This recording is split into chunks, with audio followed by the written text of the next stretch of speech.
close in video. Nice shot. Wow, he has worked for the city. You better not have any court cases, man. I always get to speak after you. He has worked for the city longer than probably 90% of the city people who work for the city have been alive. But you know, the other thing about Mike, though, is despite having moved to Burlington, he has still spent more sleeping hours in the city of Cambridge than anyone else I know.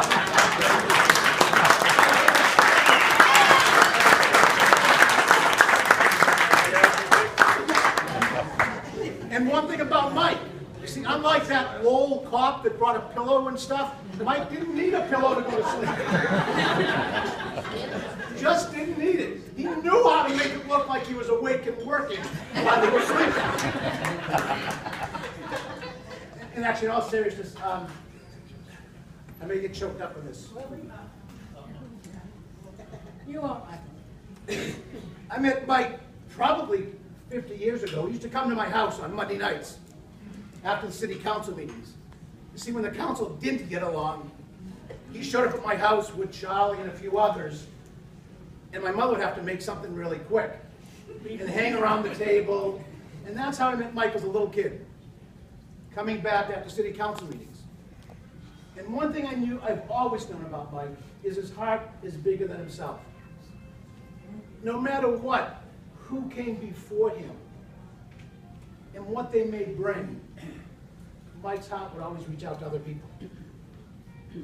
And I think that's something that, for those that have been working for the city for a long time, recognize that's something Cambridge had always been about. I did say had always been about, and people that have been working here for a long time, as long as Mike, Richie, and others, all embody that in terms of what Cambridge has always been about, because we actually knew our neighbors. That it was not the transient population that it is today. Not that the well-being of that is a bad thing, it pays our salaries. But Mike treated everybody as if they were his neighbor.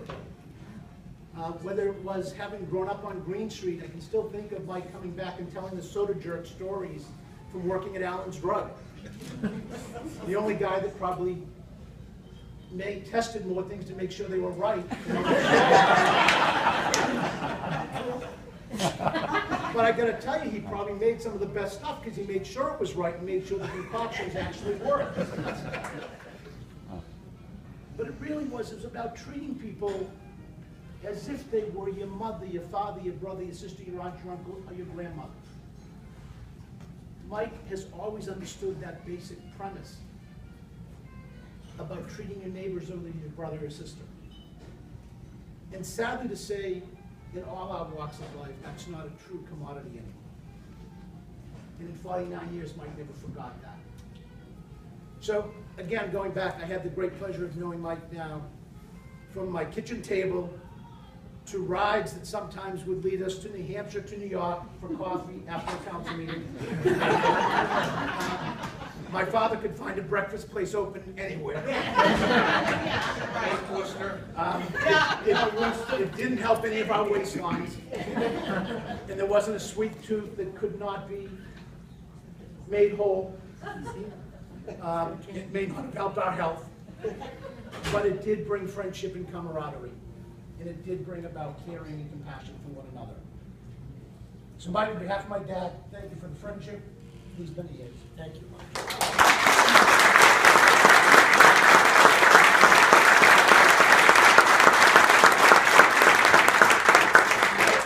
The good news is the real master of ceremony is here.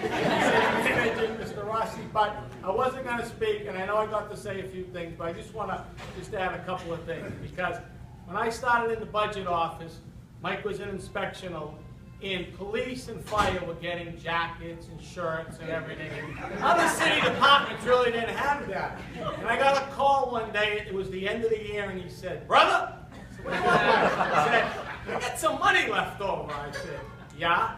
"Well, I'd like to buy jackets, shirts, hats." I said, "Nick, I don't know if I can authorize that." He says, "Sure you can, don't worry about it."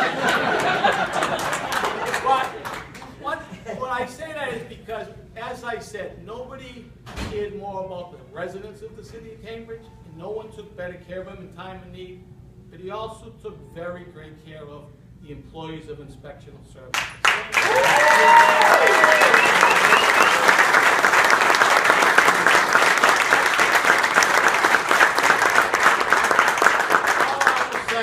Someone who wants to learn about how to become a better public servant, read the book that Mike's going to print, because that'll be the reason. Michael, thank you for all your input.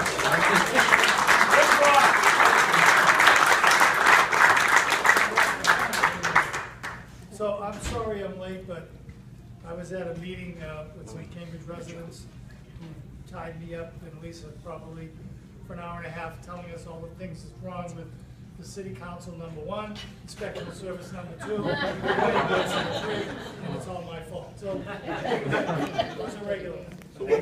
And then when I got here, I would have been a half hour earlier, but I ran into David O'Connor in the elevator. That's okay. So the next speaker is City Council State Rep Tim Toomey, good friend of mine.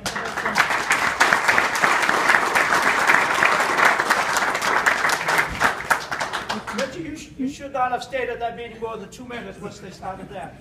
That's the problem. Everybody's criticizing the city of Cambridge and employees. We are so fortunate in this city to have the great workforce that we have from the top all the ways down. And as Louis said, Mike took care of his employees.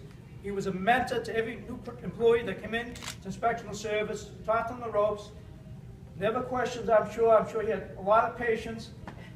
But he was always there, and sometimes, it really ticks me off, they talk about the city and the employees, and, I just say, go to other communities and see what they're offered, compared to what is offered here in the city of Cambridge, and how we treat our residents. It is unbelievable, and it's because of many of you here in this room that make us on the city council and the manager's office look good because of the performance that you do. So when people start criticizing the employees, it really, as you can see, gets me excited.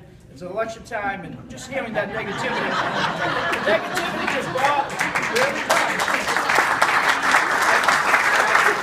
Anyway, as Louis said, 2 o'clock in the morning, you call Mike, and sometimes we had some unfortunate time, and I had to call him on the cell phone. Always answered, I'll be there as soon as I can, and he came, and he did what he could. And Louis said, when people were at, their worst moments, whether it's some kind of disaster or whatever, Mike came and was there to help in any way he could. And never complained, and never, all the years of being working with Mike, my father had history with Mike, everyone in this room's families had history with Mike. And he never changed, never changed. And I hope that Louis did give you those jackets, Mike. Yes.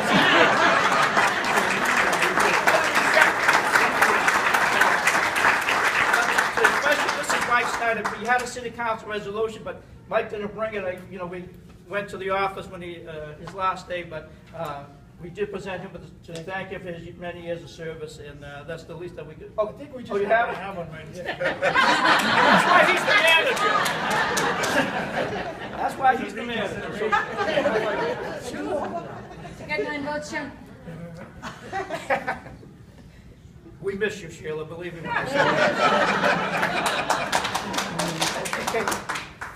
So, it's introduced by Mayor Ma. Whereas it has come to the attention of the City Council that Michael Nicoloro has retired from his position as Deputy Commissioner of the Inspectional Service Department. And whereas Mike was born and raised in Cambridge, grew up in Green Street, attended Rinch Technical School, married a Cambridge girl, Maureen Peterson, and they have 4 children, John, Robbie, Katie, and Kevin. And whereas Mike began his career with the City of Cambridge in April of 1966 as an electrician.